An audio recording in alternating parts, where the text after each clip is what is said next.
Climate change is shrinking the planet's glaciers and ice sheets at an accelerated rate, but its impacts extend far beyond. It's causing Earth's atmosphere to contract, making weather patterns less predictable and increasing the frequency and intensity of extreme localized events. This unpredictability hinders accurate weather forecasting. Furthermore, these changes are even affecting satellite orbits and pose significant risk to the global economy. Climate change is making it harder to forecast India's weather with the same lead time and is shrinking India's weather forecast window, said Mrutyunjay Mohapatra, Director General of Meteorology at the India Meteorological Department.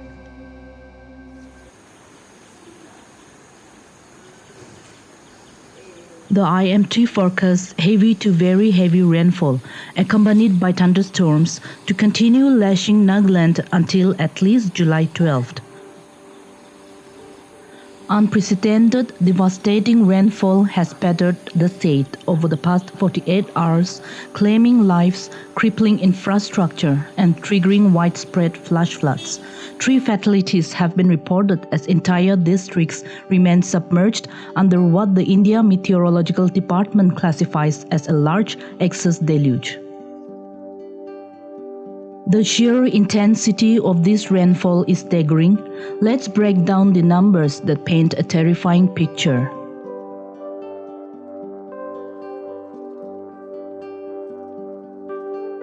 From 8:30 a.m. July 5th to 8:30 a.m. July 6th, Nagaland as a whole received a staggering 393% more rainfall than normal for this period. That's classified as large excess, meaning it's 60% or more above average.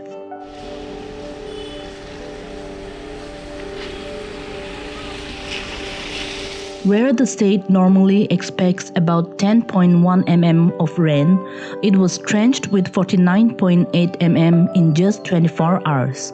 But the extremes were even more shocking district by district. These astronomical percentages translate directly into devastation on the ground. Kohima district bore the brunt, recording 423% above its normal rainfall, which is 11.5 mm normal. In Kohima, the capital city, the consequences were immediate and severe. Landslides tumbled down hillsides, blocking the crucial National Highway 29. A retaining wall collapsed below the civil secretariat, damaging 2 vehicles and blocking access to several offices. Flooding in urban areas has also been reported.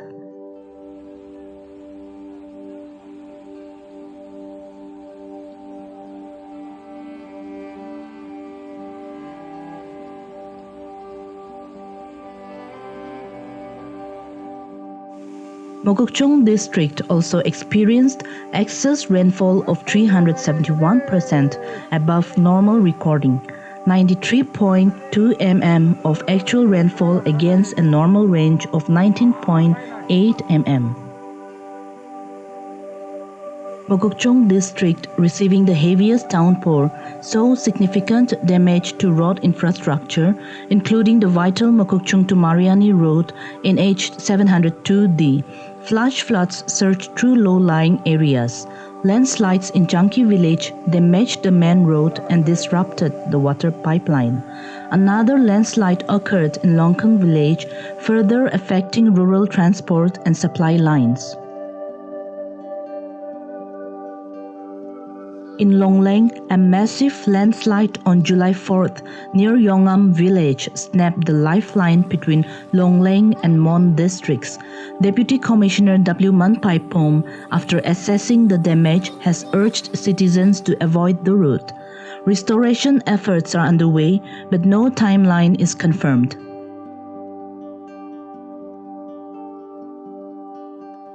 Tuensang faces a dual crisis. NH 202 near Chare town has been severed by mudslides and sinking roads, halting all traffic. The situation worsens towards Mokokchung, where multiple blocks trap travelers. A belly bridge critical for connectivity, is now on the verge of collapse, battered by raging river currents. Wokha district saw rainfall of 201% above normal. The commercial hub of Dimapur, along with adjoining districts Chumuketima and Newland, faced catastrophic flash flooding. Tragically, this relentless rain has claimed lives. Reports confirm 3 fatalities in Dimapur district in just 2 days. A young girl lost her life in a rain-related incident in Burmakem on July 5th. 2 others died in Kuta village area on July 6th. While preliminary reports from various sources point towards electrocution as the causes in these instances, the exact circumstances are still being determined. The weather chaos extended into the skies, severely impacting travel. All flight operations at Nagaland's only airport, Dimapur, were cancelled on Sunday, July 6th. The Airports Authority of India cited adverse weather conditions. Sources confirmed the cancellations were a direct result of persistent waterlogging on the airfield following the torrential rains. Airlines have issued full refunds for cancelled tickets, but rescheduling is entirely dependent on weather improving and safety being assured.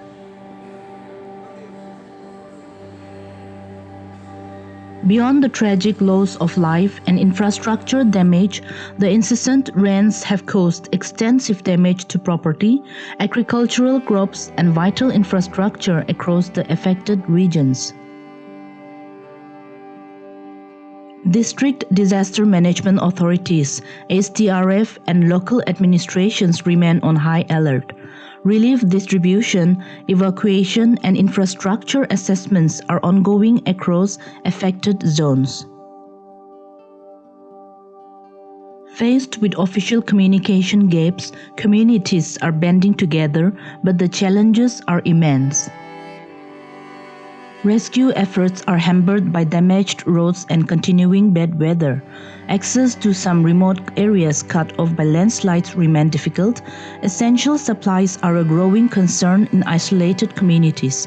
The persistent rain hinders recovery and repair work. What does this mean for the coming days? The next 48 to 72 hours are critical. With the ground completely saturated, any further heavy rain will run off almost immediately, leading to rapid flash flooding.